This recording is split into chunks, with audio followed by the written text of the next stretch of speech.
پوچھتا ہے کہ قیامت کا دن کب ہوگا؟ سو جب آنکھیں چندھیا جائیں اور چاند گہنا جائے اور سورج اور چاند جمع کر دیے جائیں، اس دن انسان کہے گا کہ کہاں ہے بھاگنے کی جگہ؟ کہیں نہیں، کوئی جائے پناہ نہیں۔ اس روز تمہارے پروردگار ہی کے پاس تمہیں جا ٹھہرنا ہے۔ اس دن انسان کو جو عمل اس نے آگے بھیجے اور جو پیچھے چھوڑے ہوں گے سب بتا دیے جائیں گے، بلکہ انسان آپ اپنا گواہ ہے، اگرچہ عذر و معذرت کرتا رہے۔ اور اے پیغمبر صلی اللہ علیہ وآلہ وسلم، وحی کے پڑھنے کے لیے اپنی زبان کو تیز تیز حرکت نہ دیا کرو کہ اس کو جلد سیکھ لو۔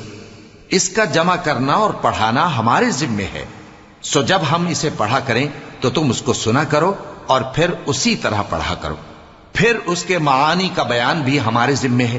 مگر لوگو، تم دنیا کو دوست رکھتے ہو اور آخرت کو چھوڑے دیتے ہو۔